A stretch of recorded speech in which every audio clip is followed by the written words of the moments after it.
You're listening to the Archaeology Podcast Network.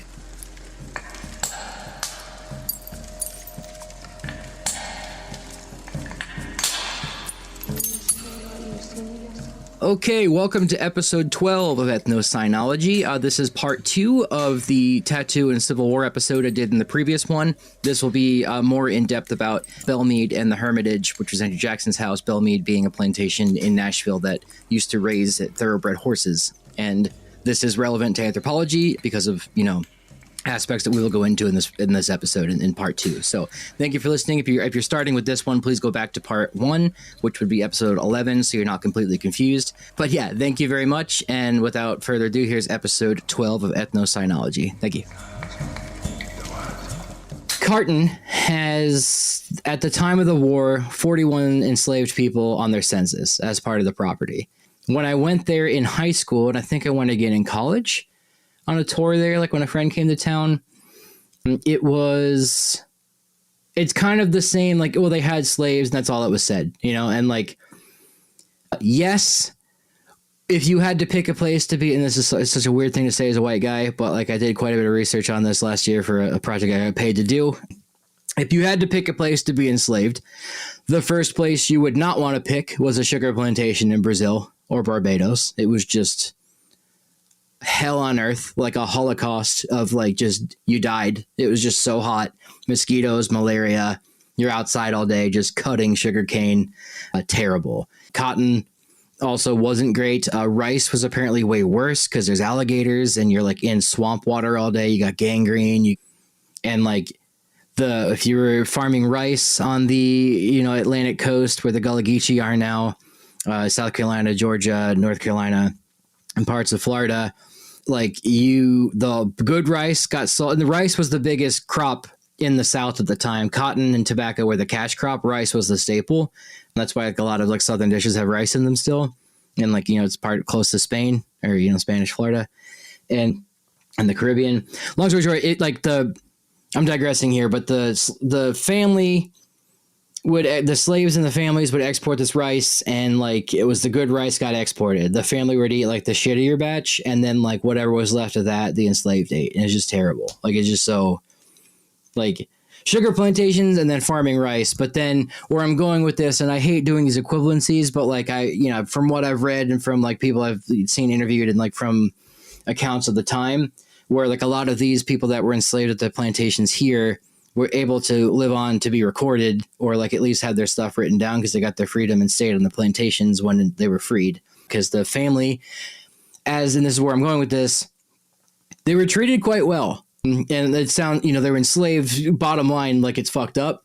But they weren't it wasn't as bad as it's made out to be sometimes. This sounds so fucking weird to say, but where I'm going with this is it was a lot of just farm stuff. And I guess what I'm trying to say is at this point in time in 1860, whatever, the technology was so good that it wasn't a sugar plantation in 1690 or 1700 Brazil was awful. Right.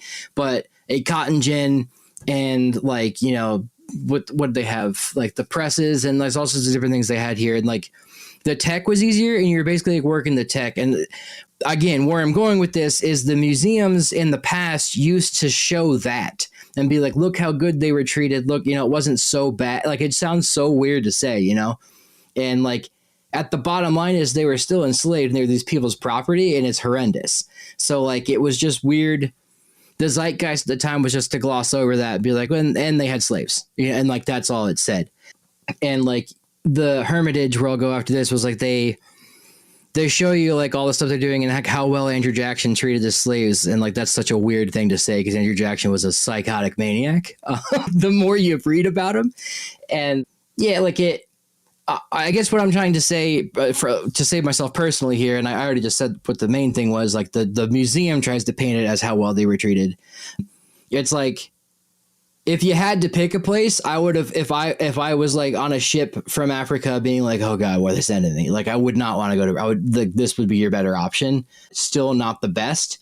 And because I'm saying still not you ideally you wouldn't want to be enslaved. I think that should be talked about more. And when I went back this year to the thing, they finally even had, and they were like cardboard or foam cutouts of the enslaved, which, you know, could have been done better, I will say. But the fact that someone asked, is that like a Confederate soldier standing here? And it was this big, like ugly cutout of like a black foam with like an outline on it of, I forget what they were called, but the slaves that worked in the house, they had a specific name, and they were like, you know, maids, and they entertained parties and guests, and they cooked and stuff. She was sitting at the house, a woman sitting at the table there, standing by it. And one of the people on the tour asked, is that a Confederate soldier? Because it kind of looked like it with the hat it was wearing, but it was like a bonnet. Just, you couldn't tell with how shitty it was drawn, which, you know, is more of it. And the tour guide was like, no, that's actually an enslaved. She switched between slave and enslaved person, because I've said slave several times here. Enslaved person is probably the more PC word right now. But she said, and like, I don't know if she's an archaeologist or a historian by any means. She just is a docent at the place. But she was saying like the enslaved people were part of the landscape at the time. And just like the cotton gin, just like the farm, just like the bookshelf that they got re-imported back into the house, like it's important to show the enslaved people as just part of the landscape. And at the time of the war, there were 41. And they were trying their best to like find out what they were doing at times, like were they in the house? And like another weird thing too was like they always said like, you know, this slave was given as a wedding present, or like this is old, I forget the guy's name. I don't want to say old Joe because that's like a stereotype, but I believe his name was, I do want to say his name is John.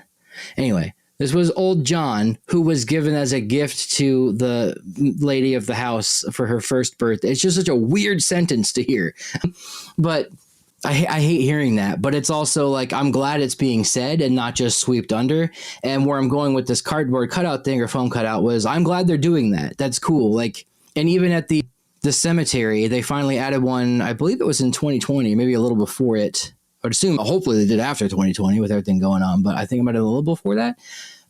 The family that's buried there and all the Confederate army that's buried behind it. And then there's this plaque that says like, those enslaved in life but freed in death, like who came from the African continent, like died in service to the Confederacy or to the whatever it said. Like basically like that I remember exactly what the plaque said, but they were enslaved in life, freed in death. And like just to have that there is like a start, you know? And I thought that was cool. And I do get, if you already hate me from listening to this, like I do get weirded out by accounts, and they do kind of piss me off sometimes, accounts on the internet that are just solely like, look how bad white people are. And they like show like a history thing of like, can you believe American land is stolen? And they like explain like this whole thing that just like makes everything look so terrible and like bad. Like, how do you, this is digging a hole. Well, what I'm saying, like it's the reactionary rage bait clicking. And I do learn from those and I like it. It's not my style. And I can't imagine somebody's whole feed being that all day. Like how you can just like, you know, not have a panic attack constantly is where I'm going with that. But I think this way, especially for a place where people from all around the country come and tour the site, they probably got a little bit of flack, you know, around 2020 for certain things. Or maybe they just did it on their own volition. I don't know. Maybe I'm just painting them the wrong picture, but the way they were doing it was a little more than bare minimum to me, I think. And it's still towards bare minimum of what they could be doing, but it wasn't like an in your face, like, look how bad this family was, while still like showing you that they had slave, you know, like it was interesting. And this is all juxtaposed to the Hermitage, Andrew Jackson's house, which I'll tell you here in a minute. So if you're like, what is he talking about? Like, stay with me. But the slaves are part of the landscape, and like they had some out in the field, which is such a weird sentence to say, but and there's also slave quarters where you can go and they could show you what that looked like. And it had a fireplace and, you know, no furniture, and it just wasn't, you know, and this I'm trying, sorry, I'm stammering here because I'm trying to remember which house was which, because we saw 3 different tours the same day, but at the time there's probably furniture. And Tennessee does get cold. It snowed. It was like 10 degrees the other day. Yeah, it's cold, but it's so hot too at the same time. But I liked how the Carton Plantation did that, and they get tourists from all over the country. It's good that they're showing that. And like, yeah, the Battle of Franklin is like the most important thing that happened there, but also these people, like, since they were enslaved, born and died, like probably until like 2020, like their efforts were recognized in the slightest, So I think it's important, and I'm glad this place was doing it. And I wouldn't know exactly how to do it. I would consult with Black archaeologists and, hire, like a racial sensitive training, or like have, what's the word? It's like a specific museum studies thing. I'm butchering it, but like have somebody that comes in and like helps with the tour guides and the interpretive sites of the site, like how to best go about this. I would specifically hire somebody with a PhD in the African diaspora to like, how can we do this? And it seems like they might have done that. So that was cool. I will get to Andrew Jackson's house here in a minute, but I just want to say a quick thing about Bellemeade. Bellemeade Plantation, Connor and I also went to. A beautiful plantation. Sounds a weird sentence to say, but it's what it is. It's outside Nashville, and these people, the war was not in Nashville. These people were fine. However, the owner of the house at the time served the war in a Union prison in Michigan because he had donated, and I had this pulled up. These people were horse breeders. I'm sorry. These people, they bred horses, and they bred thoroughbred horses for racing in Kentucky, which is just north of here. The Nashville Derby was here too. And apparently horse racing was America's biggest pastime before baseball. They bred horses, and they bred horses that eventually, it was Bonnie Scotland was the main horse that they had. Bonnie Scotland's line gave birth to Secretariat and Seabiscuit. So like these are like elite horses, and the Vanderbilts and the Rockefellers all came down to like pay the stud fee to get their horses bred with these people's horse. Like they were a big deal outside Nashville. And again, it was like the frontier then too. So it was like a wild for the Vanderbilts to come all the way out here. But this all to say, I think they had like 180 slaves too. But this guy, William Giles Harding, was the guy who ran the plantation, and they were friends with the McGavicks that were at the Carton plantation I was just talking about. And I believe his daughter ended up marrying one of the Cartons, and like that's why the houses look very similar. It's also just, the most efficient way to build a house for efficiency with the heat down here, and like it was just the style at the time. All that to say, this kid was pretty flush with cash because he bred thoroughbred horses before baseball.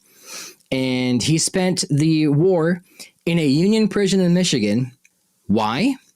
Because he donated $20,000 of his own money to the Confederacy. And the lady said that on the tour. This really cool like art history major girl that was given the tour, she was like just elated to be. She was just stoked on this. Given the circumstances of stuff that she was saying, like, she was just very down with the house. Anyway, I'm getting sidetracked. He donated $20,000 to the cause. We'll call it the cause, right? With a capital C. In today's money, that was $721,000. And I believe it might have been more, like it was in the couple million in what he ended up donating and what he did. Couple $1 million in today's money to the Confederacy. And he said that the tour guide said that. And like he spent the time in the Union prison because he had donated over $1 million to the Confederacy. And I turned and looked at Connor and audibly said, "This kid really likes slavery." And like, just like, can you think about that? It's wild. But he had the money, and a lot of it went straight to munitions and like armor divisions, or armory. I can't remember the exact words she said. I'm gonna pull up the Wikipedia page. Placed in charge of the Nashville the Nashville Munitions Factory. Blah, blah, blah. Union forces took control of Nashville. In 1862, Nashville was taken by the Union. Harding was arrested, sent north, and imprisoned in Fort Mackinac in Michigan for 6 months before paying a $20,000 bond, signing the oath of allegiance to the United States before being released under house arrest at Bellemeade. So the kid was on house arrest at his house for donating millions to the Confederacy. This house also had enslaved quarters, and I think they had the most slave. I don't remember the number, but basically the lady said they were in the top 1% of slave owners at the time. So, not the greatest people, but maybe they were lovely when they were having. Yeah, the Rockefellers and Vanderbilts come all the way down, and he has to wine and dine them to be like, "Hey, I know you want my stud horse to impregnate yours so you can have an elite racehorse." And they show you the parlor room, which has like this very fine china, and like they had the Odyssey like painted on the wall, like scenes from the Odyssey painted on the wallpaper, and like this whole room full of guns where he'd like gone to Africa to like shoot shit. Like just your typical rich guy at the time, like talking with the Vanderbilts in this room selling horses. And then right off the side of it, he's in the top 1% of slave owners at the time of the war. Not cool. But they also had enslaved quarters. They didn't have any. We did this tour before I went back to the Carton Plantation, so I wasn't thinking about this. They do show you the slave quarters, and they do show you like that they had like slaves could get married and things like that. But still, it's just like, you could do more now that I'm thinking about it. But I take that back. They did. The guy who I can only picture it as Samuel L. Jackson in Django, but I don't remember. I know the derogatory word they use in Django. I'm not going to repeat that. But the word for like the old head male slave of the household who was like, part of the family as much as he could have been. He was like the head horse trainer and horse breeder, and he knew how to break the horses, do those stuff. And they were saying like, the Vanderbilts would come down to like the Rockefellers would come just to see this guy to learn from him on the horses. And it's like, I'm sure they didn't come all the way down just to talk to the head slave. Hopefully they did. That would have been awesome. But like, it seems like wishful thinking. I don't know. Maybe I'm being very insensitive, but point being, this tour did say like, the people when the war was ended and they were freed, they stayed on at Bellemeade because honestly, it's such a wealthy place.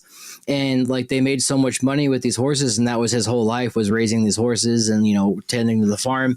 And these people had a good life. So it was either pack your bags and move to Chicago and work in some factory and try to find jobs, or just stay on with the family and be paid a shit wage and basically still be enslaved in a way legally.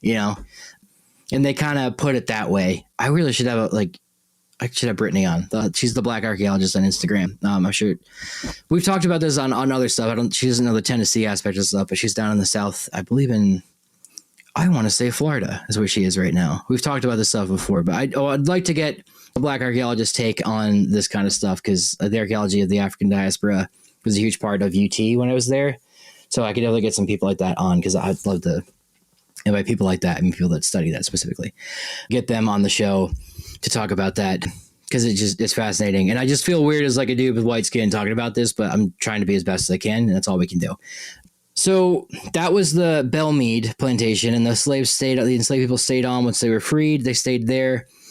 And I said, oh, right. Sorry. The last part of this I had written down. Bellemeade was like they bred thoroughbred horses. And what was interesting, I was like, this kid loves slavery because he donated that much money to it. And like, let's be honest, that's what he was doing. He died. So many people died of like cholera or like yellow fever or something.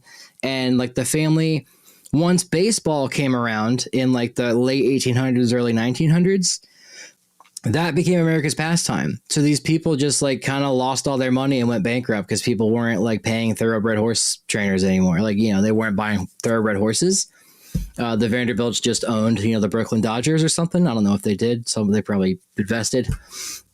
So they went bankrupt, and they went bankrupt in the next generation. Like they had to sell everything, and it was kind of cool because they got most of the stuff back because they could do it. That's a National Historic Site now.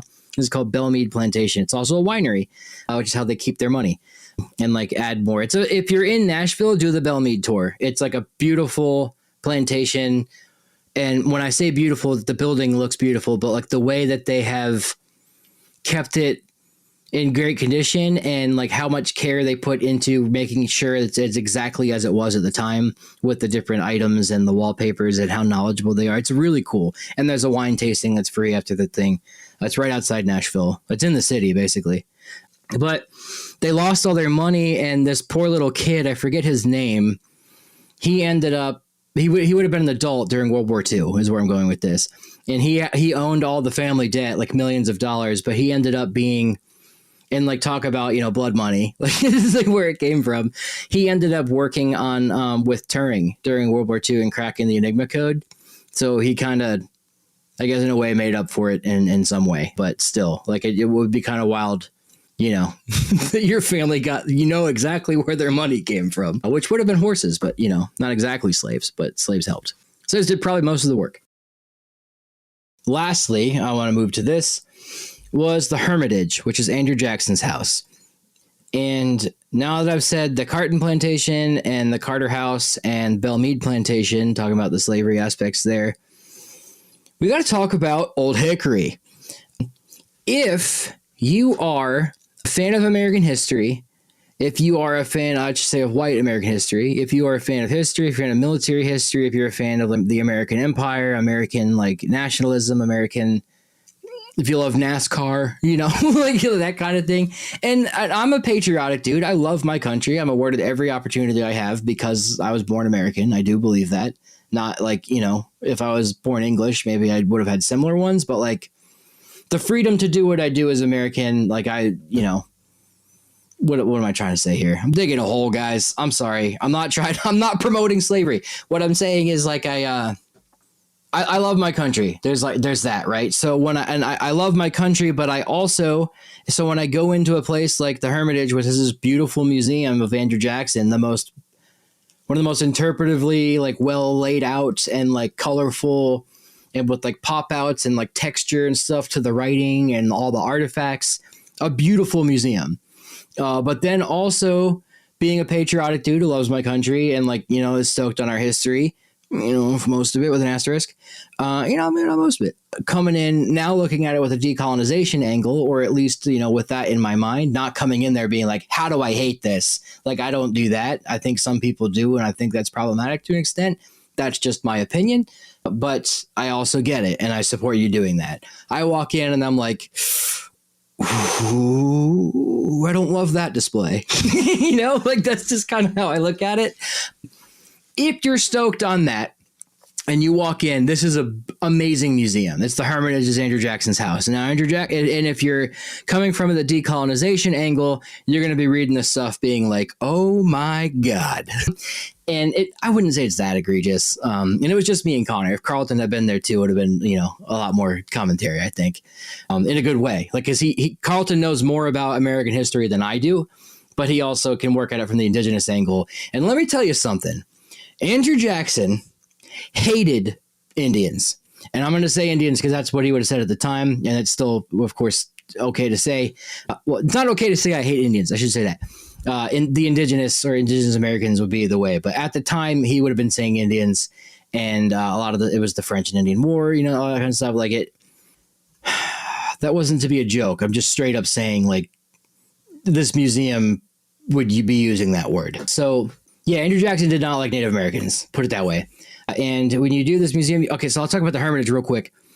Andrew Jackson was born, I think, in North Carolina, but Tennessee, North Carolina were the same thing at the time. Tennessee didn't exist yet when he was born, but it did when he died. And then he did the Revolutionary War. He did the Battle of New Orleans and War of 1812. Then he becomes president.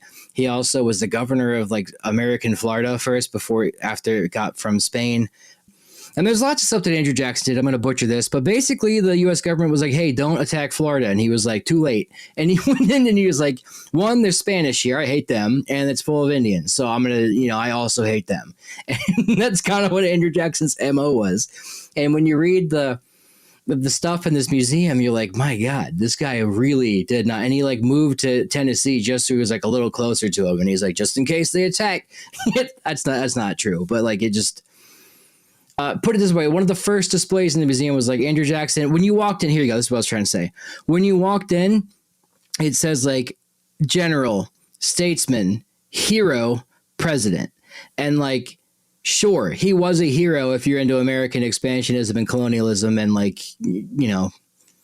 pushing the indigenous out and like the Battle of New Orleans and the Revolutionary War. Sure. Andrew Jackson was like, but like, in terms of like him as a person, I think once I left that museum, it was like that man might have been a sociopath.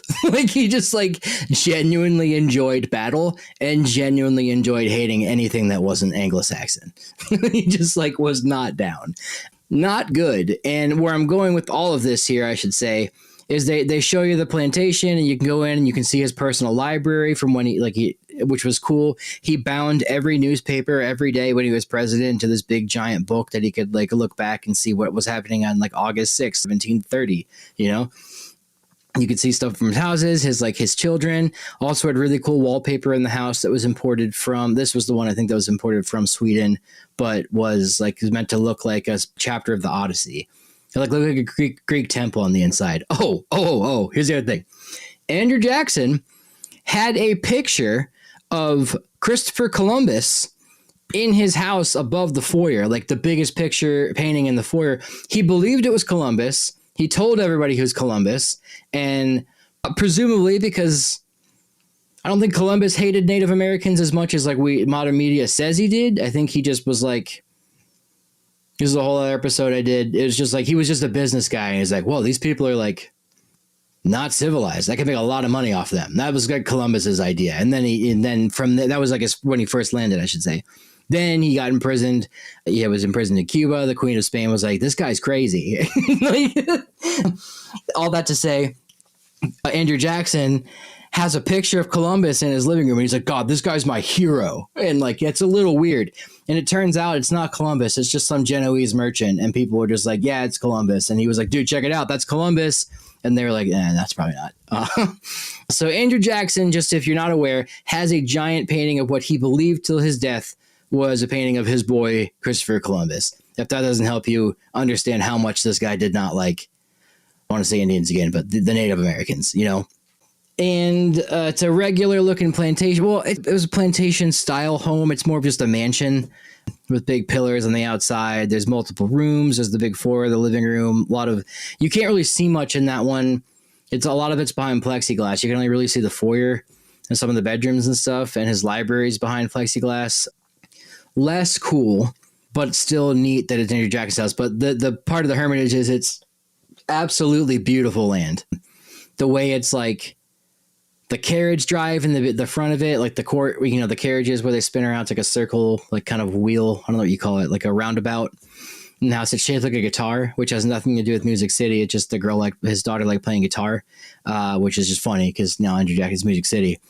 Both the Union and the Confederacy respected Andrew Jackson because he was an American hero, but also, and you know, was their common ancestor. I'm assuming also because the Confederacy and the Union both also hated Indians. So he was just, they were like, yeah, leave him alone. His house is great. But I digressed 3 times saying my point is, but my main point besides the house there, the tour, was the museum was amazing on the inside with like I said, with the texture, like I keep saying textures, but like a lot of stuff popped out and like it kept my attention, which is very hard for a lot of places to do, especially like some museum plaques can just be so boring, like bland, white with black writing. Like these are like colorful and there's pictures and illustrations and they have like his swords, they have his guns and they have stuff from the things that he wrote. Like they have a lot of stuff about Andrew Jackson. And if you're stoked on American history, this is like a cool ass museum. And then you read it and you're like, whoa, why did he do that? Like when you're reading everything he did. And it's just kind of wild. And there's a quote that I took a picture of it when I was there. Let me find it real quick. Cause it's when you read it, you're like, oh yeah, he definitely said that. Just a giant plaque that says Indian policy. We'll starting off strong here. It says, this is a quote from Andrew Jackson. What good man would prefer a country covered with forests and ranged by a few thousand savages to our extensive republic? So he just started off a speech. And Andrew Jackson, then that was the Indian Removal Act. Remember, the Trail of Tears was directly him. Other stuff, too. From the founding of the nation to Andrew Jackson's presidency, the United States had created formal policies, blah, blah, blah, blah. Andrew Jackson's approach. And this is another thing I learned with the Indian Wars in the West. A lot of times it was the U.S. government was like, no, make these treaties. Like, so we don't want any more problems. Like, just sign these treaties. But there's always some fucking dickhead officer who just hated Native Americans that like just slaughtered a village. And they're like, oh, well, now they're attacking again. And they would just like keep going. And like until there was none left. And like that happened quite often, apparently. Like it was the government's policy was like, don't just stop, sign the treaty. And then like one soldier, like for some random general was like, no, because they were like, you're 3 weeks away from the nearest telegram to then take another, to send the mail back to Washington. So he just did whatever. And that's what happened with the Battle of New Orleans with Andrew Jackson. He was out there and the whole Battle of New Orleans fought after the peace deal was signed at the Treaty of Paris for 1812. He just like was like, nah, we're going to do it. He just didn't know. The kid did not like Native Americans. I'm gonna leave it at that, but I'm digressing from I've said the main point 3 times. That was the Native American aspect. We can lay down and we can safely assume he did not like Indians. I'm gonna say that. We can bury that now. Oh, right, because Teddy, I was going to say that whole thing about, the forest lands, like Teddy was like, hold my beer, because Teddy hated Indians, but also like national parks. So do with that what you will. The Hermitage had slaves as well, enslaved people, and of course they tell you how well they were treated, and that one of the slave quarters, they were like, this was the head guy's house, the head house slave, his home, and you can see how well furnished it is, and you can see all that and blah blah blah. And I went in and I was like, wow, that's actually like, it was bigger than my New York apartment when I had one. Not to say that it was good, that was his home. But then there's a really small little thing in the museum when you're reading all the Andrew Jackson stuff. Like he had a bed and he had like a table in there, he had like all sorts of amenities.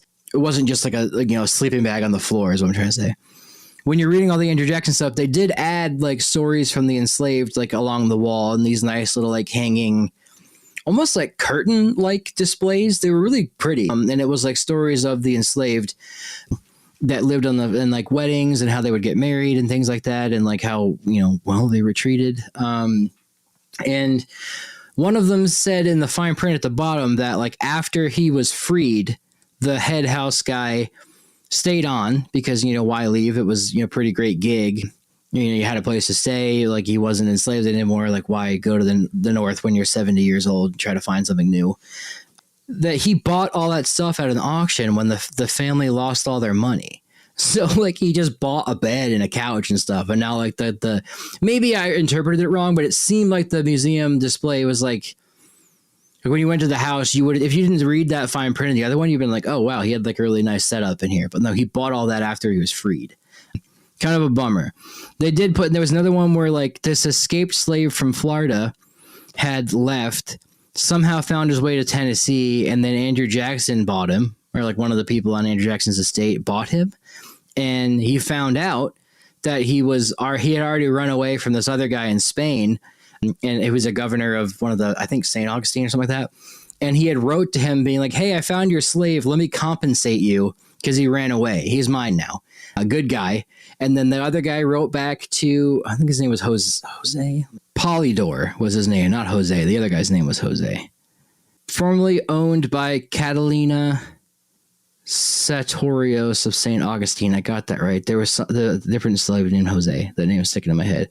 Anyway, and he named the slave Fernando. Basically, Andrew Jackson wrote back to this like guy in St. Augustine, like, hey, I have your slave. Here's your money back because he ran away. He's mine now. And then he had the guy write him, Andrew Jackson, write the slave being like, hey, treat Mr. Jackson, well, because he, cares about you. It was just a weird thing to have. I'm way overboard here, but a point with that was I did like that they had little aspects of that, of Black history on the side that you could read. And while it is Andrew Jackson's house, it is the Hermitage. It's an American, it's the third most visited president's house in the country next to Monticello and Washington and Jefferson's places. Not respectively, I did those backwards, but yeah, it's a cool place. If you're in Tennessee, do it. It's cool. But I did not, in comparison, like how it hasn't adapted, in over the years since the house was built, but also especially since 2020, America, I keep referencing 2020, obviously with the Floyd protests and like a big racial come to Jesus moment in our country of like, yeah, we need to do better with Black History. So I think some of it does go overboard. Do I need to say like Happy Black History Month to like this, like what do I do? Sometimes it just seems forced. Like that's clearly a corporate thing did that, but it did seem to me, all that said, that the carton plantation on its own was trying in a really just simple way to add and give agency back to these people that literally, physically, and legally had none at the time. And I thought that was cool. And it made me think, and Connor pointed out too, that like that was a local city of Franklin thing and a Tennessee thing, whereas the Hermitage, Andrew Jackson's house, is a national, like it's a president's home. It's a federal thing. it's going to have a little bit more of that nationalist angle. You're going to have more people from all over coming to do presidential history that are stoked on, white American history and the Black history aspect of it. Though there was more than I remember. I was just too young to maybe remember when I first went there in high school. But there was enough there now that like I remember I went and read all that while Connor was reading the Andrew Jackson stuff because he hadn't seen all that before. I knew enough. But like I was interested in that aspect, and it was like how this one slave was married to this one, or like what they did after the war, once the Emancipation Proclamation was done, and then Juneteenth and stuff. Yeah, I had a poignant point to this. It was just like I think the way the Carton Plantation was doing it was like a simple way of going about it and just trying to do better. That even it made me think. I was like, oh wow, this is like cool. Like the way they're trying, whereas the Hermitage, it was like a little too nationalistic and could do better. But both of them weren't like egregiously bad. Like there wasn't like, there was no big sign that was like, look how well the slaves were treated, It was, the Carton Plantation did it well. And I thought that was a cool way to go about it. There was one last thing.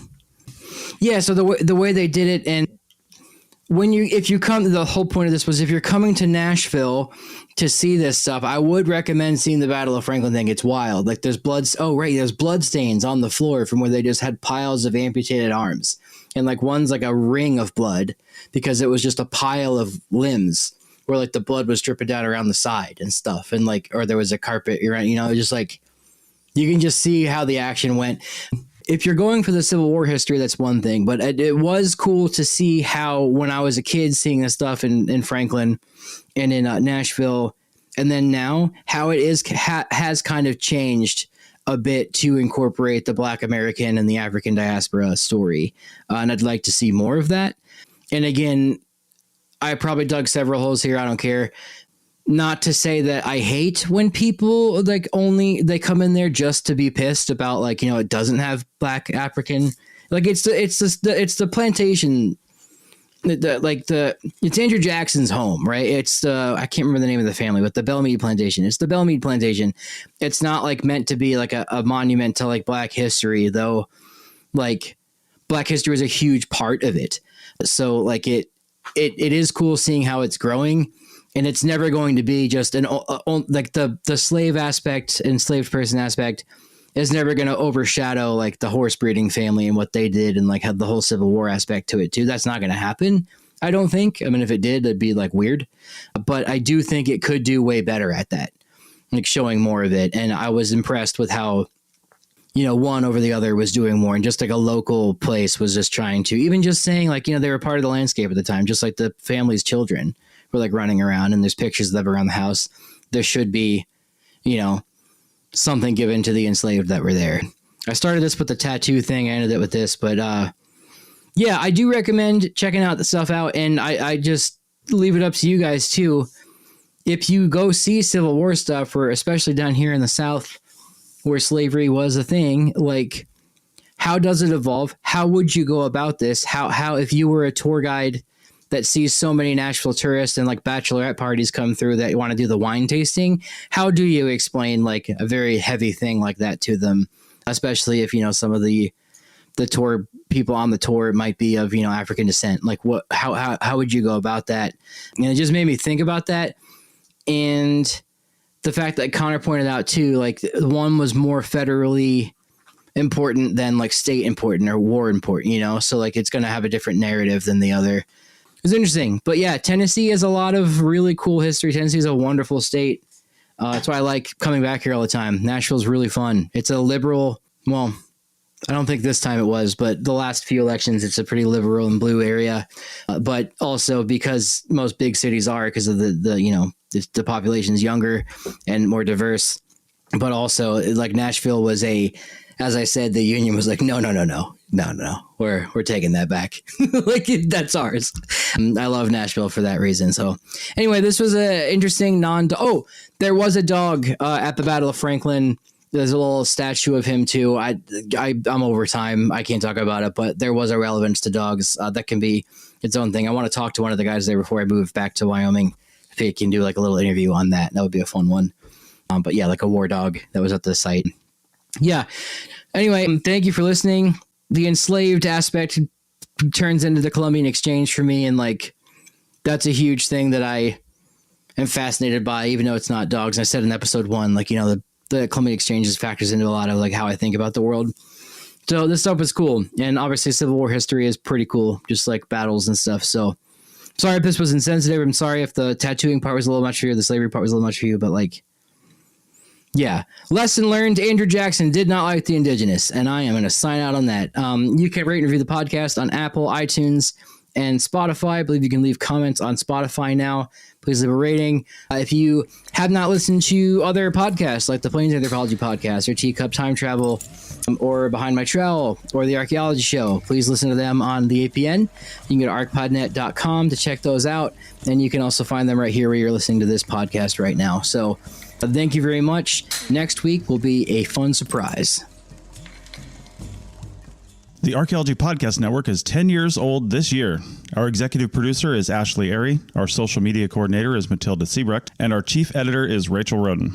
The Archaeology Podcast Network was co-founded by Chris Webster and Tristan Boyle in 2014 and is part of Cultural Media and DigTech LLC. This has been a presentation of the Archaeology Podcast Network. Visit us on the web for show notes and other podcasts at www.archpodnet.com. Contact us at chris@archaeologypodcastnetwork.com.